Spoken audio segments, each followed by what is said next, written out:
Hey guys, I'm Albo back again. Welcome to day 2 in the life of the Galaxy S24. I'm going to walk you through my full day in the life with this phone. Day 1, I just got the phone, did the unboxing and some initial impression. Now that I got to spend over a full 24 hours with the phone, I'm technically on day 2 with the phone. But anyways, without wasting any more time, I'll talk you through my experience with this phone. So I started my day at 8 a.m. Woke up playing some Monopoly Go for about half an hour. By 9 a.m. I began work. And typically I work from home, so I have a wireless charger at my desk. But for the purpose of doing a battery test, I unplugged my cable and just have it sitting there on the charger, not charging. I just like to have my phone mounted up so I can see if incoming notification comes in. But on a normal day, I would just leave it plugged and my wireless charger will just be on. But if I just make a video, it's not going to be very interesting because by the end of the day, I will be just at 100%. So that wouldn't be a really good battery test video. But regardless, in my later videos, I would just use it how it normally would. But in the early days, I just like to play around with it just to see what the battery is capable of. And I had a couple of meetings bright and early in the morning, 9 and 9:30. I used the Samsung recording app to record my meeting. I do like the AI function that allows me to transcribe basically the whole meeting and then gives me a summary option as well. The transcription part is not really new. We saw that in the Google Pixel 7 and the Google Pixel 8. The summary part is nice. I skimmed through it. I'm not sure how helpful it was. Some of it was somewhat related to the conversation, maybe because I was listening, so I couldn't figure out if it was accurate or not. And other part of the summary, it was just something random. I just glanced to it, but I saw completely unrelated to the conversation. So either way, I like the idea of having a summary. I'm just not 100% convinced on how accurate it is. The Samsung recording app works fine. I will test it out in the future meetings that I'm going to record and continue to use them. I don't know if there's a web version. I do have to look that up later.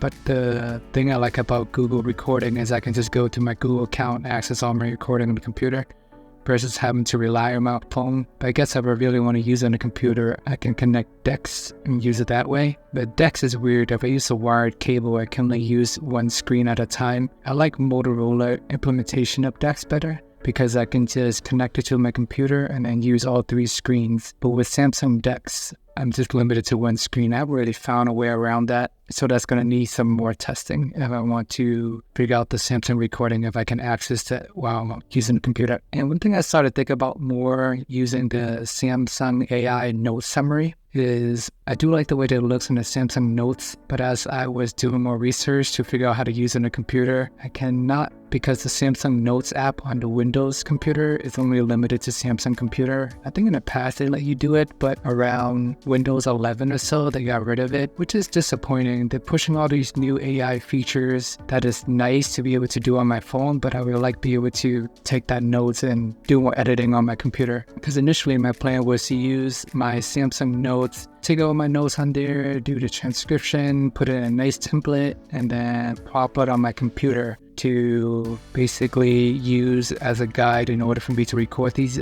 daily review videos. I take all my notes on Google Keep. So I wanted to use Samsung Notes for that purpose. And on the app, it's nice. I do like all the icons, the templates. They put it in a nice format for you. So those are very pleasant to look at. But I can't use it on a computer. It's slightly disappointing. Once again, I can use Samsung DeX, but at the same time, I still want to test the battery, so I don't want to be connecting wireless DeX or wired DeX. I'll say that for another day. So there's some limitation there with the Samsung app. All the ideas are nice on the phone, but I do want to take it to the next level, use it on the computer, and as of right now, there's some limitation, and I don't want to go out to buy a Samsung laptop just for that purpose. Apple, on the other hand, they are known for locking all the ecosystem into their platform. Samsung, Android, Windows, they are typically more open, so it's slightly annoying that Samsung's going that route. Hopefully they'll change it down the line. But so far, battery has been pretty good with this phone. By 12:30 in the afternoon, I did video chat for another 15 to 20 minutes. Still got 76% battery left,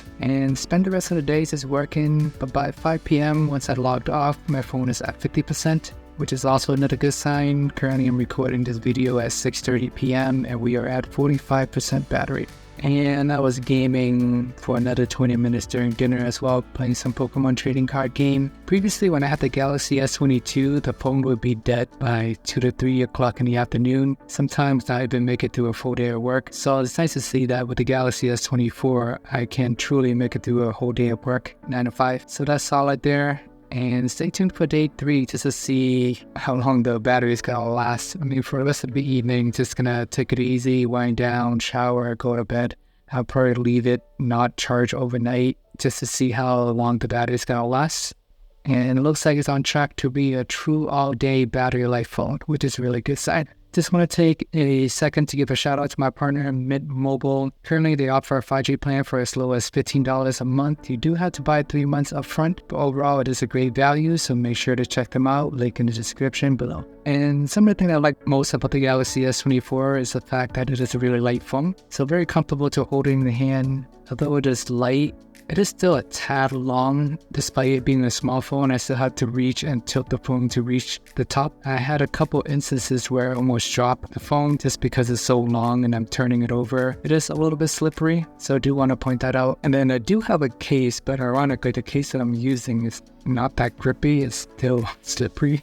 So I'm going back and forth between using a case and not using a case. Typically, I prefer to use my phone without cases because I like the way that it feels. But at the same time, this phone is a tad slippery, so it does make me nervous, and I'm going back and forth with taking the case on and off. But that's just me personally.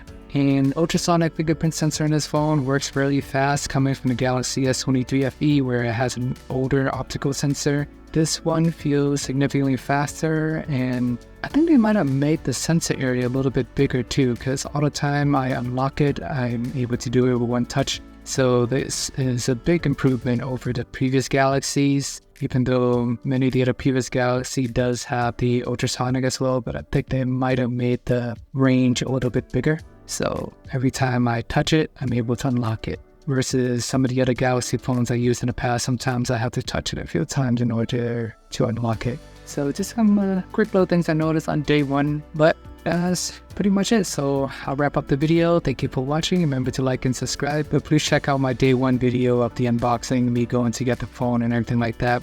Let me know if you have any thoughts, questions, concerns, anything else you want me to cover about this phone in particular. I'm going to do a deeper dive into the phone in the following days. And by the end of the week, I will do a 1-week review and we'll go from there. I appreciate the time as always and see you guys in the next video.